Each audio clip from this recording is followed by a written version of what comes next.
New Thought Media Network. We are a global broadcast network of positive music, media, and entertainment, inspiring humanity's evolution along the journey of enlightenment and creating a world of love, peace, empowerment, and prosperity for all. New Thought Media Network. Positively inspiring.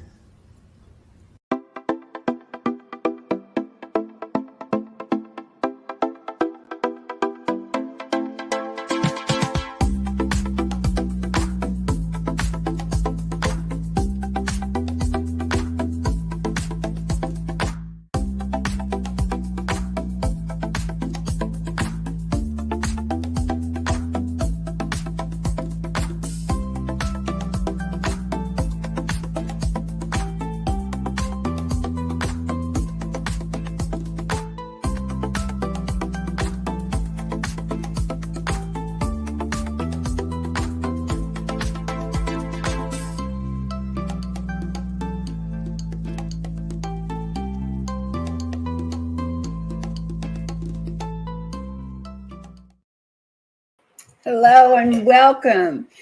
This is Global Focus Today, and I am Reverend Dr. Sharri Johnson, your host, and my guest today is a return from many months ago, and I'm really excited about having him back again so he can tell us what he's been doing new. This is Reverend Dr. Bobby Kyser. Dr. Bobby is an amazing person. Like many ministers, he had an entire career, very successful entire career, as an insurance agent before he decided to become an entrepreneur and start designing events, weddings, and all kinds of other events. And then, of course, that being something that activates your creativity juices brought him right into spirituality. And the next thing you know, he's at Unity Village becoming a Unity minister. Does he stop then? No, he stays at Unity Village. He becomes vice president of hospitality, redesigns and oversees the management of a gorgeous hotel, spearheads the renovation of existing buildings, and ended up creating several wonderful Airbnb properties on the campus. He's done all kinds of really cool stuff, but the thing I want to talk about today is his ministry and his style of ministry, which is not your average run-of-the-mill style of ministry, and some stuff that he created for ministers. One of my favorite things about Focus Ministries is that many times our audience as ministers is ministers, and that's definitely the case for Dr. Bobby. So please help me welcome Dr. Bobby Kyser. Thank you so much for coming back. Thank you for having me back. So I want to know what's new in Louisville since the last time we saw you. Yeah, well, it's a whole different world going on here now. Yeah, I came back and after I left Unity Village and blessed to be here with my parents during their golden years. They're just doing so amazing. And I've been so blessed to have that as part of my ministry. And I've discovered that as as your parents get older and you become a caretaker, you realize there's a lot of ministry in that. It's not just a walk in the park. It can be very, very challenging. So it's been so fun being a part of that. And I've been very blessed to be able to speak in a lot of the churches here. Once they found out I was here and didn't have a church, that I was able to, Martha Creek, of course, she, spread my name around. So next thing you know, I'm speaking at churches live here in the Ohio Valley and from Cincinnati and New Thought all the way to Nashville. And Martha had me traveling, spending a lot of gas money to go share my ministry. Well, I have to admit, I'm only a little bit jealous because I'm not real crazy about all that traveling. But one of the benefits of COVID is that we've learned that you can visit other churches. I've spoken from Boston to California and from Arkansas to Minnesota from right here at this desk. Isn't that amazing? What a blessing that is. It is. And it's a blessing to the people that we're speaking to as much as it is to us. It really is. I've learned that more in the last 6 months, honestly, than ever. I decided to apply for Unity of Louisville as their senior minister back in May. And it was a long, very I will say a challenging discernment process, because I could make a decision. Do I really want to have a church? And now I know why all the ministers say, it's probably one of the most difficult things, the most rewarding things. Well, I haven't been chosen yet. That won't happen until the first of in the middle part of October, excuse me. But what I've learned is even the process itself is just, there's a lot of up and downs. It's like a roller coaster. But I've learned that there's so much great things in that process for myself to learn and grow. And so I feel blessed, feel blessed to be here and now have this new opportunity here in Louisville. So you're thinking about, now I have to ask this question just because I'm a grandma and I'm nosy. So you're thinking about one of two things: either letting go of focus ministry and taking a pulpit full time and letting that be your entire focus, or you see what I did there? Yes. Or you hang on to the focus ministry and you do the pulpit together with the focus ministry, and that's a real juggling act. What are you looking at? Well, I'm just going to say yes. Yes, to all of that. I think that's one of the things that I have that has been a blessing to me. I certainly, believe in keeping things focused. And at the same time, I like to live in the question. So I think that, trying to always have an answer to, are you going to do this? Are you going to do that? And so, I've learned that in this process. It took me about 4 months into it before one day I went, wait, this is not an election of whether she gets it or I get it. This is an opportunity for me to show up in my best self to this church and say, am I a match? Do I go along with this? But you know what? At the same time, Sharri, every drop of my ministry that I've been working on from a personal perspective over the last 2 years, it's all still there. Because what I've learned in this process is that the ministry is not a church or a website, or the ministry is in everything I do every day of the week. Don't try to pray, just be the prayer. And I'm using that with my ministry. I don't need to be a minister, just minister every day. Yep, I'm with you. I think that's part of the reason that it always takes at least 2 tries for a minister to retire. Yeah. I think I really believe that. And here's why I say that. I have a couple of friends who have retired recently. Okay. One of them only for the first time. And so what does he do? He starts a spiritual living circle. Oh, yes. So I'm going, right, retired. Just put a little check by that. I think it's because if you have any success at all as a minister, then it's because minister is what you are, not what you do. Oh, absolutely. Absolutely. And it's not, that little sign, it's probably from the 1920s or 30s, a little boy with a stick over his shoulder and a bandana tied to it. And he's standing at a crossroads in the woods. And the sign says, one sign says this way and the other sign says no longer an option. Right. Oh, love it. And no longer an option doesn't mean you can't choose this. It means it has chosen you and you're going to do it. Right. Yep. That's awesome. And I think that's where what ministry is. It chooses you, whether God cased me for 10 years. For 10 years, I said, oh, don't be silly. Why would God want me to be a minister? Right. Yeah. Well, that's the way I was with this position. They asked me 2 years ago, would I be interested? And I said, absolutely not. I will never do a church. Blah, blah, blah. Got to watch saying never, right? Because I was going to say, haven't you seen Ian Fleming? Everybody knows you never say never. That's definitely going to be your calling at that point once you do that. So, yeah. So I really took a minute. And then one day, it had been about a year into my being back in Louisville, the president of the board called and said, are you sure you don't want to be, consider ministry here in Louisville since you're here with your parents anyway? And I said, I don't know. I'll think about it. And the next morning, it was as clear as bell. It said, it is time. And I said, no, it's not. It said, it is time. And I said, please don't do this to me. So I called him back, and that's when the process, began for this new interesting opportunity in my life. So what has been the most, well, I'm going to ask you 2 or 3 most questions. This is the first one. what has been the most intriguing part of applying for a pulpit after being a focus minister for so many years? The most intriguing part to me was to be able to connect with people. And you and I talked earlier before this, the broadcast went live, about how we both are multitaskers and everything. And I've been so busy trying to create, manifest, that I never stopped to realize the beauty of the people, the energy, the love, all of the amazing things that were around me in the people that I never slowed down to connect to. And I after, in this process since May of applying, and all these things were going, and I was having all these things go through my mind.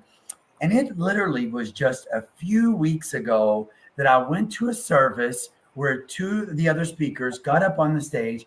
They did this whole beautiful thing, and I could feel a shift in me. And then I went to the men's group, which I had never gone to. I've been going to the church for 2 years. I said, let me go to the men's group. And I go to the men's group, and I will tell you that being with them was a shift for me. It was like the most beautiful moment of sharing, kind of a collective consciousness of all of us together, and the power in the questions that we were asking, and how we all were debating and going through. And I'm like, okay, this is what I was being fed when I was at Unity of Fort Lauderdale 10 years ago. This is what brought me to, got me to Unity and had me stay at Unity, was that. So it's the connection. And I find that I've missed that in my life. And so I said, why not bring 70 of them into my life at once? Well, and here's the thing. I love what you just said, because that's the key. And I didn't get it until I made this resolution to be a unitasker on December 1st of 2022. Okay. So I'm almost 2 years into it. And you just said the key to me. And that is that the reason to be a unitasker is that you cannot multitask people. Yeah. Oh, wow. You cannot multitask a relationship. Yeah. No. That is, thank you. You can leave now, because that's what I came here to learn. No, I'm kidding. No, don't go away. Wow, but that's so true. Thank you for sharing that with me. When I talk about this show, I always tell people the reason they should come and see it is because I have never failed to learn something, even from the people who are coming back a second or third time. I learned something I didn't know every single Tuesday. And so you got me. Yeah. All right. Well, that reminds me of the candidate, thank you for sharing that, because that reminded me of a really important thing of, sometimes if we're all really one, then that wasn't me, that was me mirroring you, saying that for you to hear. And when I went up to the candidate, and I did not know it was the candidate that was also, trying to get the position at Unity of Louisville. And I walked up and I looked at her in the eyes and I said, my God, you have such a bright light. Wow. I said, just looking at you, I just feel amazing energy. And she goes, I'm just a mirror of you. And when she said that, it was so powerful to me. And then about maybe 5 or 10 minutes later, they said, okay, well, it's time for the 2 ministerial candidates to come over. We're going to pray. And she said, well, I think it would be good for us to go together. What do you think? And I nearly fell out of my chair. And I left that day, and I realized that I was so blessed that none of the competition that me as a human would accumulate in this position against somebody else for the position, none of that was there, because I didn't know who she was.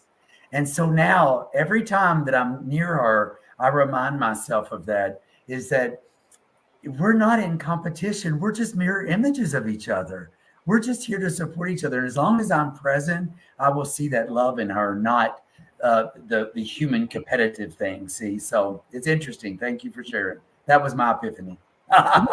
And I will tell you that what I hear you saying, and what I would say is probably the whether you know it or not, the biggest reason why you're willing to go through whatever it is you have to go through to apply for this position is because they have created a process where competition is not part of the formula.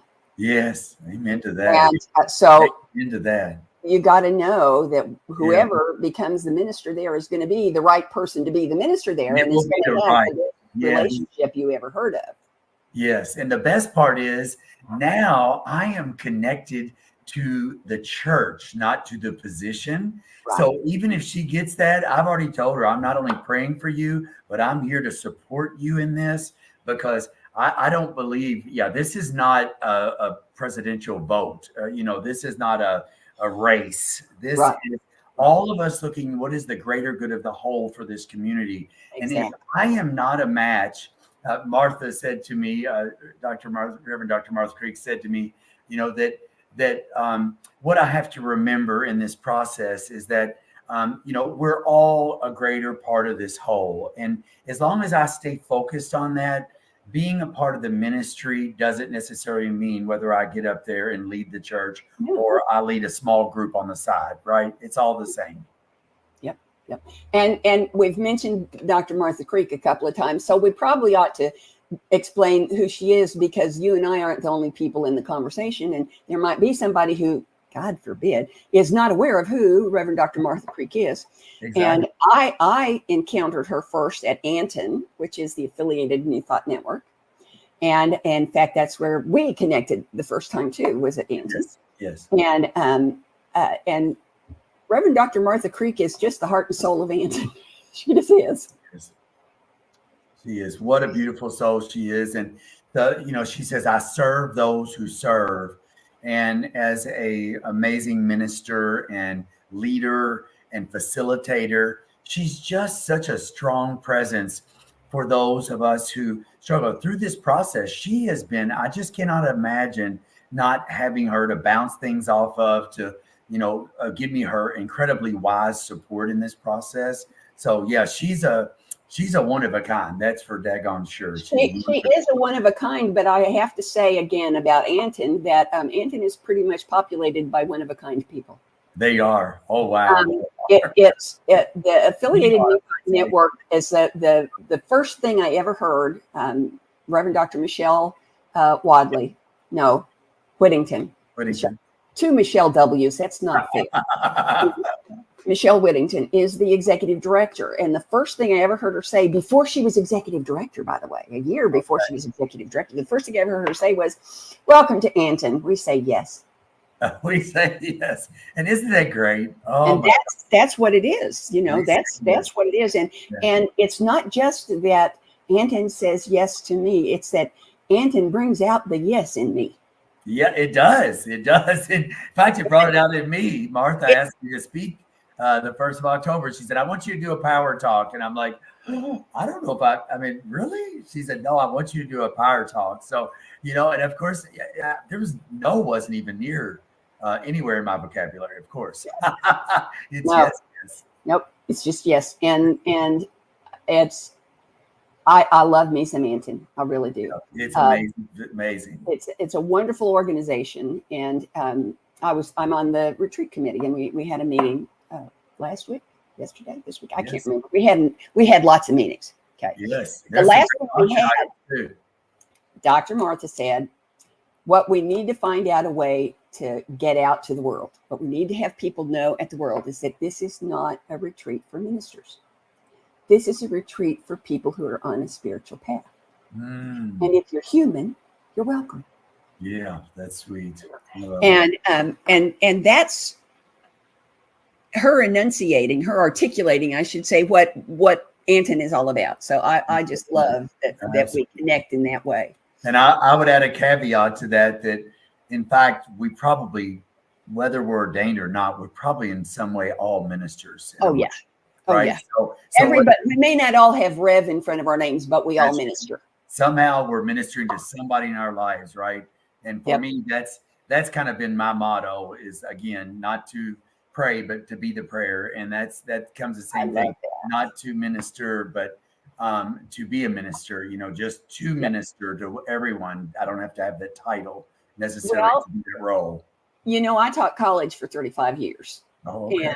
And what made me feel successful and what made it a job that I absolutely loved and adored was that I realized early on that teaching is a reciprocal activity. Mm-hmm. And so is ministry. You cannot minister without being ministered to. You cannot minister without receiving a blessing. It just doesn't work that way. Yeah. It's just like you can't teach without learning. You can't learn without teaching. That's just how the universe works. It's one of those universal spiritual laws. Yeah. And I think that the purpose of Anton is to prove that to people. I love it. Yeah. I'm excited to be. Go ahead.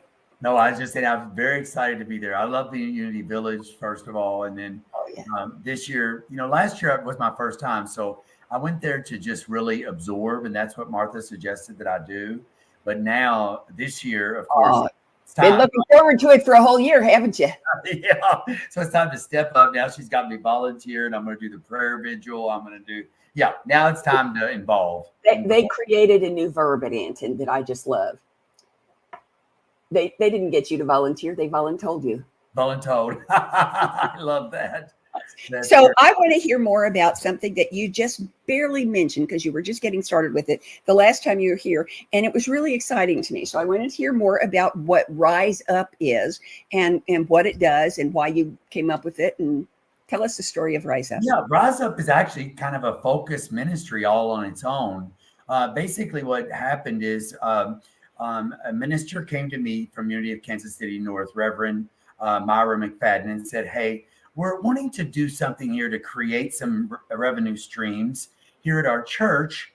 And but we just kind of don't know exactly how to do it. We have this amazing property and we feel like there's some opportunity for us. So how can we do that without making some kind of machine business here and still maintain our church, our spiritual presence, our sacredness of our property? And so I said, hey, I've got the plan for you. I said, we're going to create some revenue and income streams by using your property. So we titled it Rise Up, Revenue and Income Streaming Using Properties, the properties from your church. So many of the churches. Wait a minute. Say that again slowly. Sure. Revenue and income streaming easily using property. So it's Rise Up.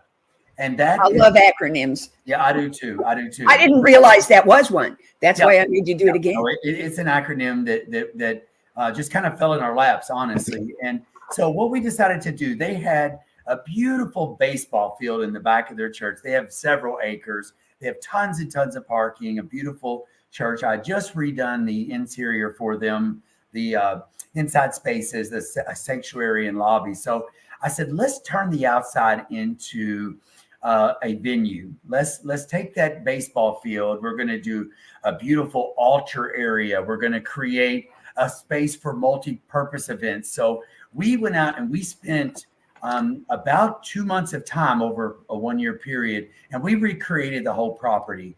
And basically it's to bring in sacred services like weddings and anniversaries, retreats, community services, and then also social services like things like Al-Anon groups. So we basically recreated the church to be an open, versatile space inside and outside that can be rented, but also goes along with the mission of helping and serving others, of bringing people on the property to talk about the amazing message that Unity has.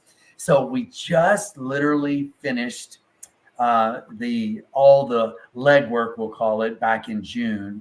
And now they are right now putting in place their first contractor to start leasing out the spaces and get it going. It just turned out incredible, Sharri. I wish I had pictures to share with you, but it just turned into, you've seen what I've done at Unity Village with the different gardens and ballrooms and everything there. We just did a mini version of that at Unity of Kansas City North.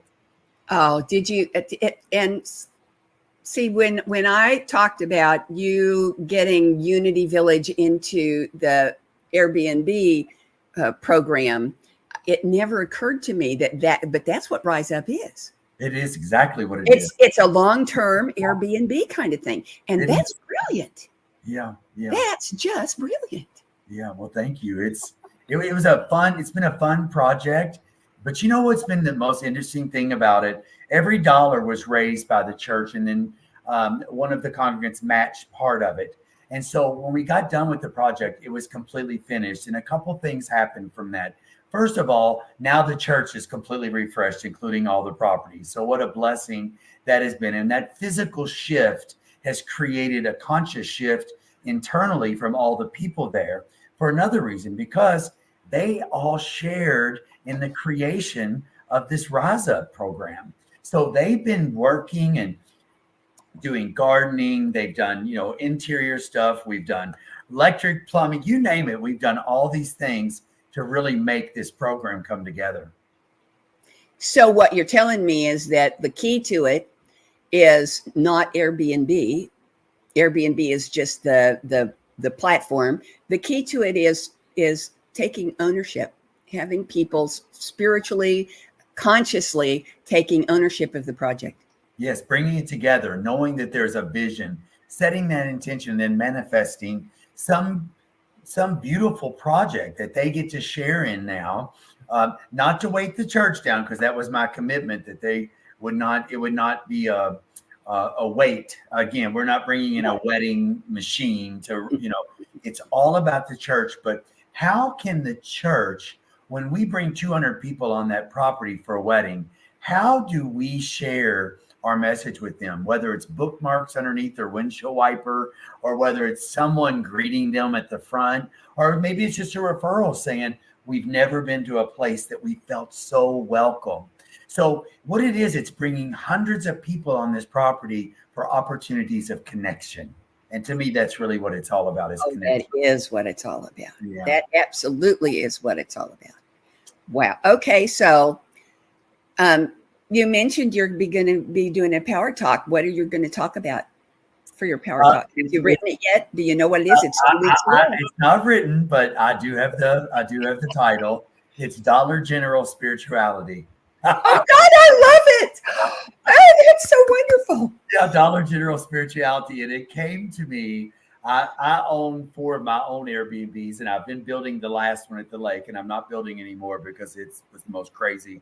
This last project's been madness. But I was driving, it's funny, when you live down way in the country, and I've been staying there since May in this Airbnb. And when you're way down in Clarkson, Kentucky, you just don't have a Kroger or a Publix or any of these major grocery stores. So, they built a brand new Dollar General store. And I thought, wow, how great is that? This Dollar General store has fresh fruits. They don't have a ton of each product, but they've got something for everyone. And so it's just literally changed the whole trajectory of shopping at Clarkson, Kentucky. And I thought, isn't religion supposed to, or spirituality, I should say, not religion. There you go. Supposed to be like that we get a little something, get a product of some sort out of the whole message, out of the whole movement. And so that's what my talk's going to be about. How do we operate our ministries like a I'll be there. What'd you say? I'll be there. Okay. I'll be there. You'll be there. Because one of the reasons I do this show is because I really truly believe that spirituality is, like every other part of the universe, always evolving, and that focus ministry is really the key. And the reason for that is that focus ministers are interfaith ministers. Yeah. Focus ministers are interfaith ministers who are on duty 24/7, 365. And they never know what they're going to be called on to do next, or where they're going to be called on to do it. And so that's why I figure there are as many kinds of focus ministry as there are folks on the planet, and I'm planning to get them all on this show. And it really because that's how people find out what's there. It is. They see something. They might already know you, but they hear you talk about Martha Creek, and they go, Yeah. Dollar General, you say? Yeah. And I think we have to look for that as focused ministers. We have to notice that, because again, if we're not mindful, things can pass us by. As I mentioned earlier, I went to that men's group for Unity of Louisville, and I thought how amazing this group was. So afterwards, they said, we're going to go get coffee and donuts. So I'm standing in line at this lovely little shop in Old Louisville, and I'm at this little donut shop, and 2 girls were behind me, adorable little teenagers, I should say, not really girls. They were almost ladies, I guess, or were ladies. And I heard them talking. They said, the gentleman in front of me said, "Do I know you?" And they said, "Yeah, you're the minister at the church." And the guy said next to him, "Yeah, and I'm the minister there too." And I turned around and I said, "Yes, and I'm a minister too." And she said, "Oh my gosh, 3 ministers right here in a row." So they left, but of course I had to have conversation. So I said to them, "Where are you from?" They said, "We're here to do service. We applied for a position at this church here in Louisville, and one was from Idaho and one was from Georgia. And they're coming here, and part of their deal was if they come here, stay here, all they do is service work for 1 full year at the different ministry opportunities here in Louisville." And so this whole thing, so I'm having conversation with them. I'm talking to them about unity. I said, "You've got to come down and see us here." It's like, it's so funny standing in line at a donut shop, how our ministries can be focused in so many ways, right? And you know what kills me, and it embarrasses me. I'll tell you right up. It embarrasses me. I feel at least twice a day like I need to apologize to God for being surprised at how well the universe works. That's so true. Yeah, it's the flow. It's crazy. Because things like that happen. That's divine order. Excuse me, but isn't that one of the 12 powers? Divine Yes. order? So I'm going, but it happens at least twice a day that something happens and I go, "Oh, this is so cool. How amazing." And then I go, "Oh, I'm sorry, God, I shouldn't be amazed. I should just be amazed." Of course it did. God loves me and I am God loving the world. And so, but I think most of the world is like me. They forget and allow themselves to be surprised again and again and again. Yes, in that flow. So, are you doing anything else with Anton besides the power talk at the? I'm actually, yes, I'm going to be. We're doing a training at 3 on Monday that week. So anybody else that's watching this who would like to join, we're going to be, and we'll do a training, and then we'll be leading the prayer vigils twice a day. I believe they're at, I want to say 7 and 3 p.m. But at Silent Unity. Oh, goody. I love doing that. Well, I got to do that last year, and it was really funny. When we walked out, there were people on either side of me, and the one on this side said, "Was that really 30 minutes?" No, it went like that, And the person on the other side said, "Can we go back and do it again?" Yeah, it's like a ride at Kings Island. It is. And this was the 7 in the morning one, Oh my goodness! Well, I'm going to have people staying with me this year, so I'm going to be signing up for the 1 o'clock one instead of the 7 in the morning one. But that is an amazing opportunity. It's a beautiful room, and I was very blessed when I was on staff there. They called me one day and said, "Bobby, we feel like that the prayer vigil is kind of tired." And I said, "What do you mean?" They said, "The decor." And I said, "Okay, I know you need me to do a little updates, don't you?" So I ended up going over there, and we had a gentleman to custom make their beautiful console table. We redid the whole room. So they bought all these beautiful chairs that someone, had kindly donated the money for. And so now the room is just it was already magical, but now it's even beautiful and magical. So I love going in there because I feel like, oh gosh, I'm such a deep part of that room. So yeah, it's a great space. It is. And it's an amazing activity. Yes, it is. And knowing that there are people who do that all day, every day. Right. I get to do it for 3.5 hours once a year. Yes. Oh my gosh. And we used to do that. I don't know if you knew this, but as an employee, you were allowed to go over there once a week and take a half an hour and do that as part of the paid. It was not, that was part of the thing. And I always thought that was such a special, if I didn't do that, I would go sit in the small chapel. You've seen the little prayer chapel that they have there probably too. Oh, the one with the Peace Be Still. The Peace Chapel. And now they've got this fabulous labyrinth. I mean, it's just off the charts. I got to represent Anton at the grand opening of the labyrinth. Oh, did you experience that? Oh, I got to go. I got to have lunch with the guy who built it. Oh, talk with him and his wife about. That is the largest mosaic labyrinth on the North American continent. Oh my God! And every single stone was hand carved and hand placed. Oh. And some of them have carving on the bottom. Okay. Like affirmations and prayers and stuff on the underside. that Oh, nobody will ever see. Because, and I knew this before I got there too, because building a labyrinth, walking a labyrinth is what I call a kinetic meditation. right. Okay. But so is building a labyrinth. Yes. So is building. For 9 months, that man, isn't that an interesting number? 9 months. And his wife. And And his wife I thought was interesting. meditated that labyrinth into existence. Isn't that something? Just Oh. astonishing. Yep. It's worth the trip. It's worth a trip to Kansas City, worth the trip. wherever you are, just to walk just to It is. look at the labyrinth, even if you don't walk it. Yeah, exactly. It was just astounding. I talk about it to everybody who will listen anytime they will listen. It is. Like just now. Right, exactly. So you have gifts that not every minister has, and I'm interested to know how you go about sharing those gifts with ministry in general and with the folks who are around you now. Yeah, I try not to limit myself and get myself into an archetype of what is a minister. What does a minister do? I think that's where sometimes, as a minister, we get. I don't want to cross the term here, but we get too focused on what's a minister supposed to be like. What are they supposed to show up like?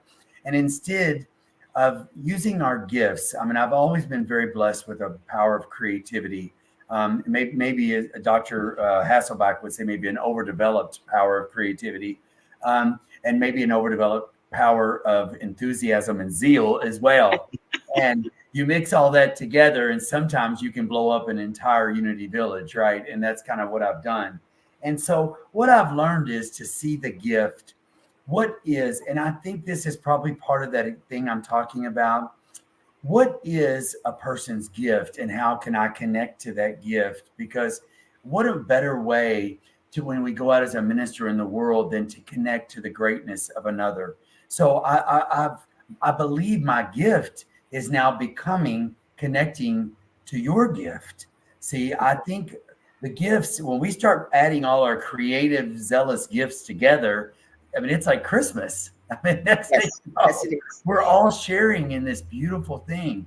And so, well, it's like one of those fountains you see at weddings, with the champagne pours in the top, and it fills up and pours down and fills up and pours down and fills up and pours down and fills up and pours down. And that's what I think ministry is. No, it is absolutely. That's what I hear you describing is yes, mostly it's listening. It is. And I'll go back to that story about the two ladies that I met at the donut shop. Before I left, my whole mindset was, what else can I do? These ladies have put their life into service now for the greater good of the whole of our universe. What can I do? So of course, immediately I'm like, oh gosh, I can buy their donuts. I can buy their coffee, whatever they want. I'll buy them a car right now. I'm excited. So I bought all their stuff for them. And they're like, no, you can't do that. I said, oh yes, I can. One of the things you've got to learn in your ministry, your little focused ministry of helping and serve Louisville, greater Louisville, is to be able to receive back. I said, you can't give.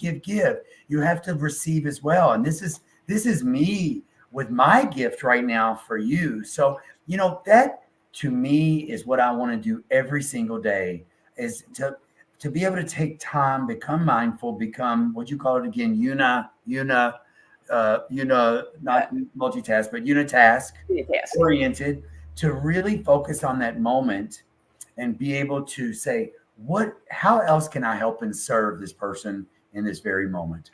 So one of my favorite affirmations, the things that I ask for when people say, what can I pray for? I say, I want to be constantly consciously aware of the presence of God in me, through me, and around me, and everyone else, constantly, consciously aware. And the other thing is something I taught my children and my grandchildren and now my great-grandchildren is, look great for a great-grandma, don't I? Is that helping someone when they need help is only half of being their friend.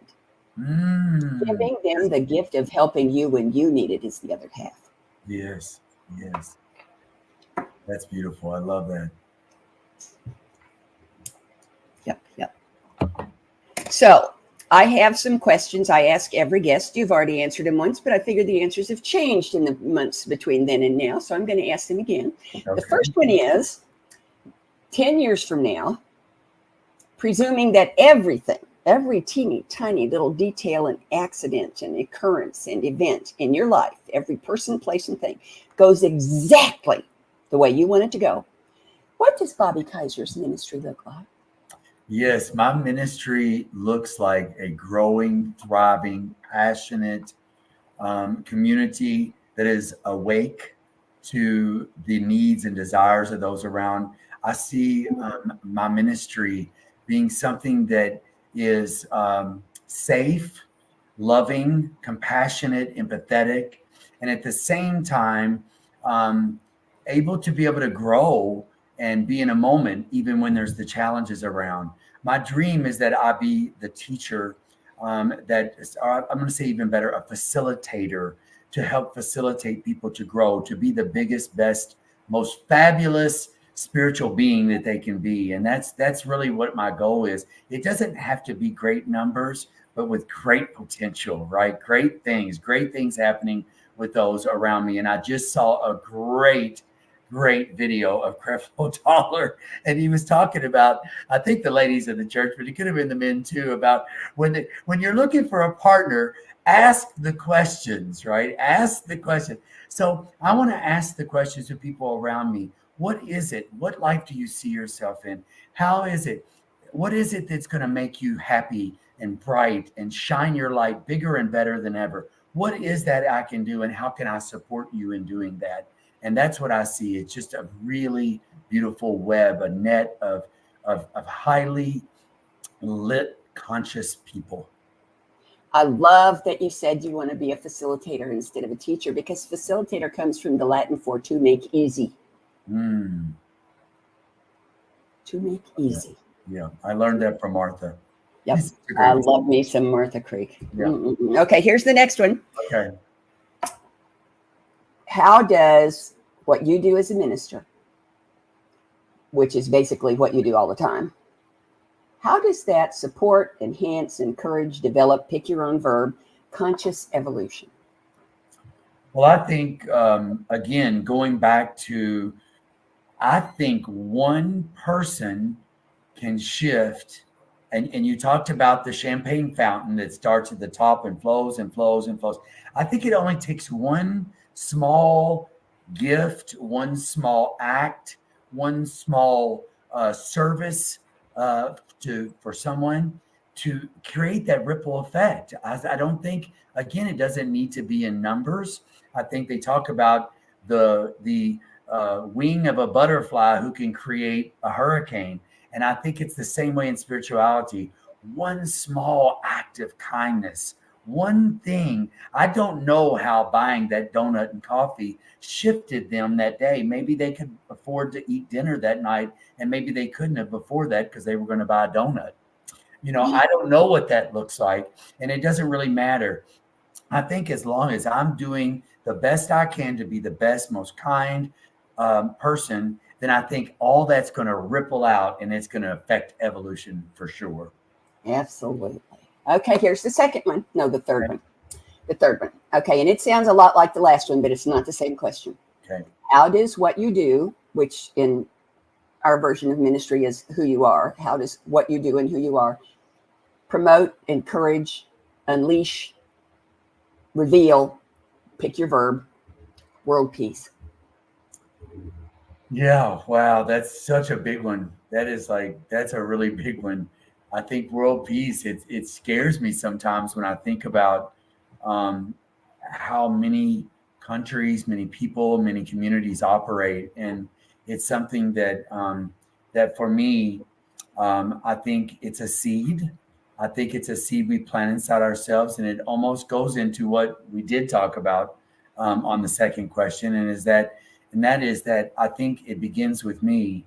When I think about the song that most of our Unity people play at the end of our services, let there be peace on earth and let it begin with me, because it doesn't begin unless me makes that decision. Does that mean I'm affecting world peace in the whole world? Probably not. Oh, yes, if all of us in that moment do that, I do think there again is a reflection out into the world. I can't necessarily change a country in one thought, but I can certainly be one of many that creates that collection and that shift. Oh, you just reminded me of one of my favorite unity hymns, Our Thoughts Are Prayers. Our thoughts are prayers, yeah. And we are always thinking, Well, yes, our thoughts are prayers. Be careful what you're saying. Yep. That's right. Careful what you're asking. That's right. So that's great. Okay, and here's the last question. Will you come back? I would be honored to. Okay, hold on. You know, I don't ask that question unless I've already got my calendar up here. I love it. That's I'll open is grab the phone. July 16th of next year. Okay. We are going to shift this calendar. Thank goodness for calendars, right? We can on our phone. Oh, I live by my calendar. That's for sure. Yeah. We can just take that calendar and we can pull up today's global podcast and we can shift that into another whole year. I love it. And that I use a spreadsheet actually, but okay.